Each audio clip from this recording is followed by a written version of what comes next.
हाँ चलो देखो भाई अगला सवाल देखो। जैसे कौन सा बताएं, नफा नफा हो सकता है, नवा कर लोगे? चलो नवा करने का प्रयास करना, यदि हो जाता है तो ठीक है, नहीं अगले दिन बता देंगे नफा। 10वां सवाल देखो।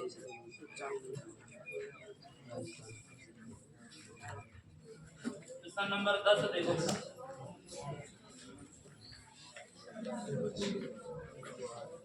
इंपॉर्टेंट क्वेश्चन है।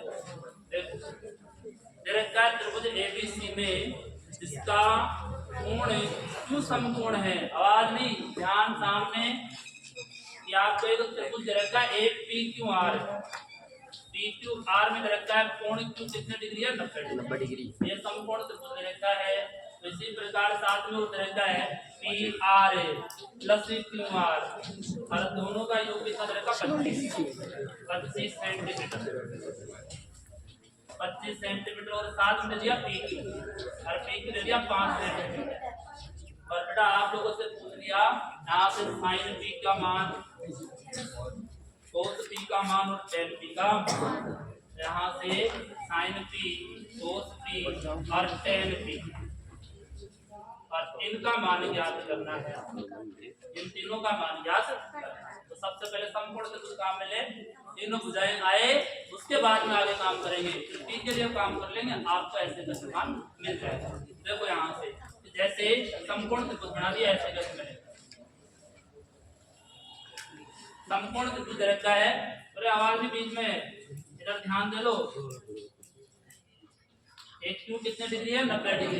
क्यू 90 डिग्री है, क्यू के सामने की भुजा कर्ण होती है, और यहाँ से पी क्यू का मान कितना दे रखा है, 5, ये 5 सेंटीमीटर, और बाकी योग करके दे रखा है P Q plus Q R कितना दे रखा है, 25। तो यहाँ P R plus Q R, तो पी क्यू नहीं है, पी आर और क्यू आर, पी क्यू होता है इसमें, तो पी क्यू का मान कितना रख देते, 5, अगली भुजा का मान आ जाता, और फिर तीसरी भुजा का भी मान आ जाता। लेकिन दो ये अलग हैं और तीसरी ये रही, तो पी क्यू का मान कहीं ऊपर रख सकते हैं क्या, नहीं, दोनों अलग अलग हैं। तो अपने पास उपाय क्या है, पक्षांतरण। किसका पक्षांतरण करें, क्यू आर का पक्षांतरण करके क्या कर लेंगे,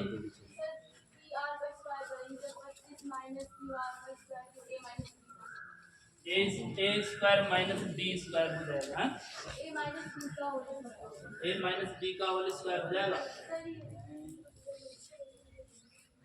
हाँ कोई दूसरा काम कर दे, दूसरा तरीका अपना ले तो, अरे इसमें पाइथागोरस प्रमेय लगा सकते हैं क्या, लगा तो हमने पढ़ा है, इस समकोण त्रिभुज में कौन सी प्रमेय लगती है, पाइथागोरस प्रमेय, वही लगा दें बस। हमने तो इस बार कितनी बार काम में लिए पाइथागोरस प्रमेय, बहुत बार लिया ना, लगा दो। यहाँ से समकोण त्रिभुज पी क्यू आर में, तो यहाँ से समकोण त्रिभुज पी क्यू आर में पाइथागोरस प्रमेय से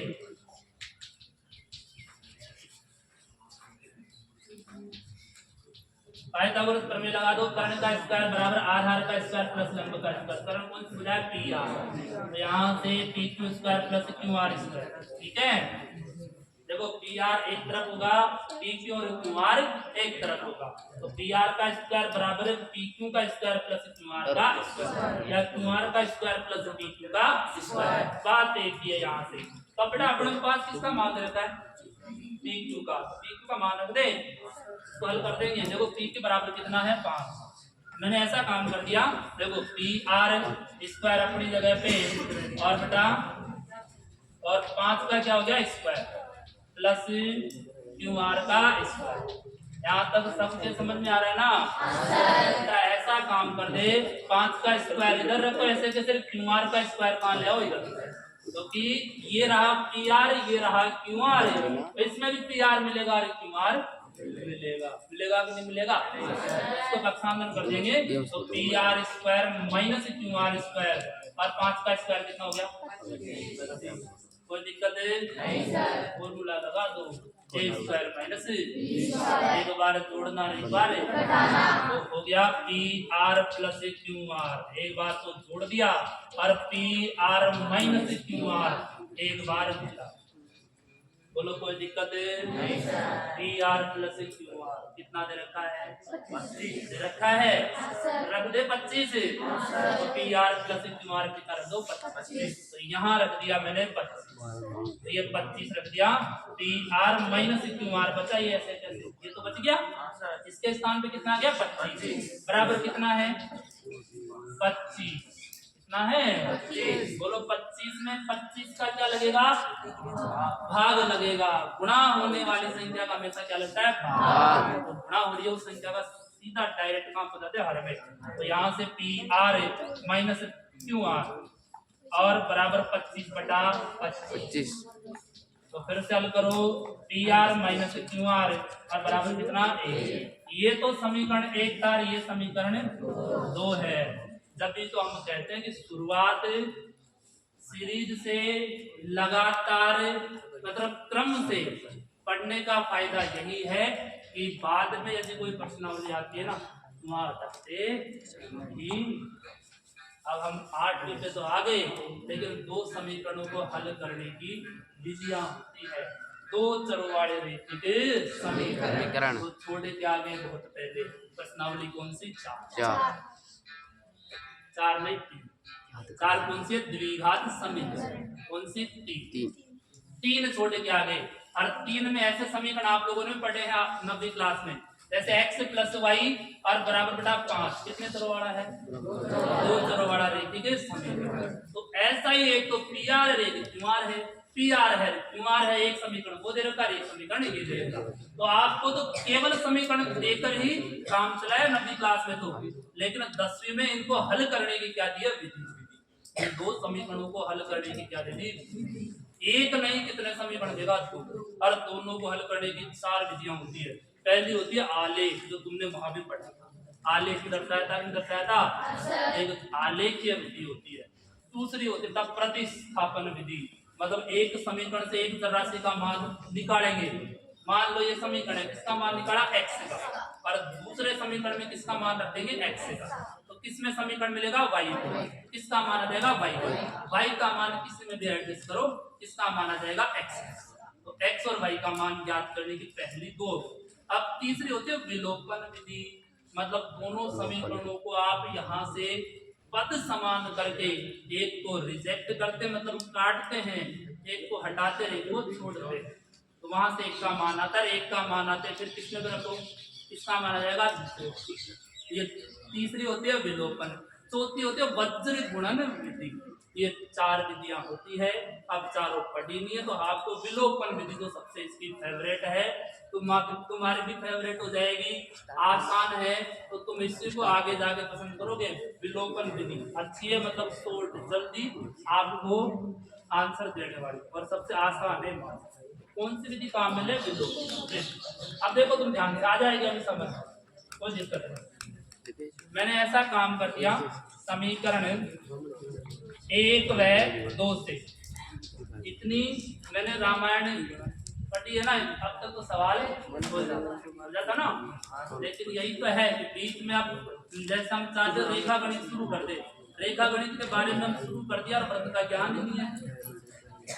व्रत के बीच बीच के कुछ ऐसी चीजें हैं जिनको आपको पहले बताना अनिवार्य है, तो फिर आप टाइम, ठीक है ना। तो आप देखो समीकरण 1 व 2 में विलोपन विधि से, अब देखो इधर कि विलोपन का मतलब क्या होता है? विलोप मतलब लोप करना, एक को गायब करना, और किसी एक पद को हटाते, या तो x को हटाओ या y को हटाओ। और हटाने के 2 तरीके होते हैं, या तो समीकरणों को जोड़ दो या समीकरणों को हटा दो। बस जोड़ने पर कोई चिन्ह नहीं बदलेंगे। बताओ 5 और 7 को मैं जोड़ूंगा तो कोई चिन्ह बदलूंगा क्या? नहीं। और 5 में से 7 को घटाऊंगा तो चिन्ह बदलूंगा नहीं बदलूंगा? 7 किसका कर दूंगा? माइनस का। और 7 ऑलरेडी माइनस का होता है तो किसका हो जाएगा? प्लस का। इसका मतलब घटाने पर चिन्ह बदलते हैं। तो विलोपन विधि के 2 राज हैं, एक जोड़ना और एक घटाना। तो यहाँ से देखो, अब आप दोनों समीकरणों का आराम से देख लो क्या काम करते हैं। तो कोष्टक में भी लिख देंगे, पहले समीकरण लिखो। समीकरण लिखने से पहले ऐसा होता है कि पद को क्या किया जाता है? अब यहाँ ऑलरेडी समान दे रखे हैं, कोई समान करने की जरूरत नहीं। देखो पी आर कितनी बार है, एक बार। ये भी पी आर कितनी बार है, एक बार। चाहे तो पी आर को लो, अब क्यू आर को देखो, क्यू आर कितनी बार है, एक बार। यहाँ भी क्यू आर कितनी बार है, एक बार। मान लो ऐसा होता, ये लो 3 पी आर है और 2 पी, 2 क्यू आर। अब बताओ यहाँ से पद समान है क्या, नहीं। तो पद समान करने के लिए समीकरण को या तो हम देखो क्यू आर को समान करते तो किससे गुणा करते, 2 से। यहाँ कितना आ जाता, बाकी में कुछ भी आ जाए लेकिन एक समान होना चाहिए, या तो x का समान हो जाए या y का, ठीक है ना।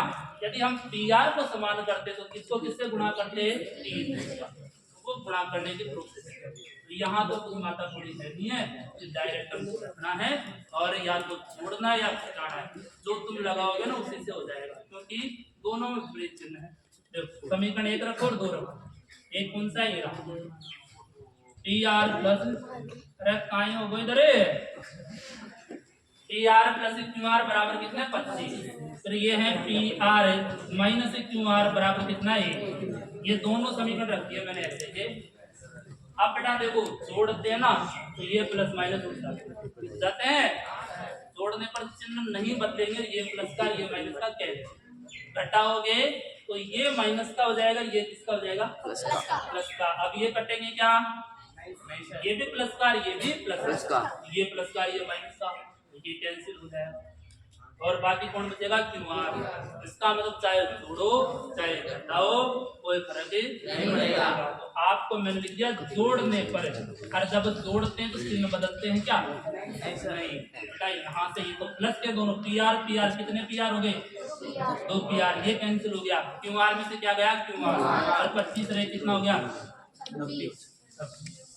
इधर 25 है इधर 1 है बीच में, बराबर है 25 रहे कितना हो गया, 26। 2 का भाग दो 26, तो 26/2, तो ये 13 इसका मान आ गया पी आर। इसी प्रकार पी आर का मान निकालने के तुम्हारे पास एक समीकरण है, 2 समीकरण है, दोनों में किसी में भी रख दो पी आर का, जैसे तुम्हारी इच्छा है किसका मान आ जाएगा, क्यू आर का मान आ जाएगा। तो समीकरण 1 से देखो बच्चा, समीकरण 1 दे रखा है P R plus Q R, तो पी आर और प्लस क्यू आर बराबर कितना है, 25। ये दे रखा है, पी आर का मान कितना है, 13। तो यहाँ रख दो 13 और क्यू आर और बराबर 25।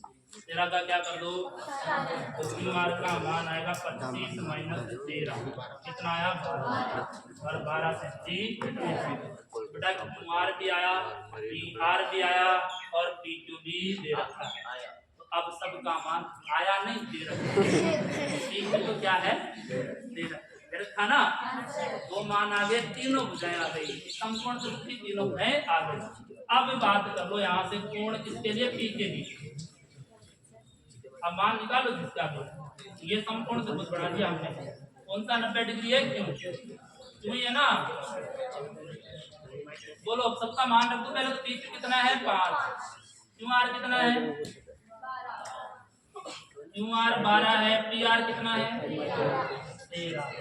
बेटा यहाँ से अब पी के लिए आप लंब और आधार और कर्ण डिसाइड कर लो। ऐसे पी के सामने की क्या होगी, बेटा ये क्या है, आधार, 13 क्या है, कर्ण। बिल्कुल मान निकालो tan p, और tan p का सूत्र होता है लंब बटे आधार। लंब बटे आधार, लंब कितना है, 12, आधार कितना है, 5। इसका मान निकालना तो sin p का, sin p का होता है लंब बटे कर्ण। लंब कितना है, 12, कर्ण कितना है, 13। अब क्या रह गया, cos t, सीधे निकालो, कोई दिक्कत नहीं, sin पहले बाद में cos t का मान क्या होता है, आधार बटे कर्ण। आधार कितना है, 5, कर्ण कितना है, 13। तो ये तीनों मान है ना। ये सवाल हो गया तुम्हारा, और ये आपकी प्रश्नावली आज इसकी कोई समस्या होगी तो कल देख लेंगे ना।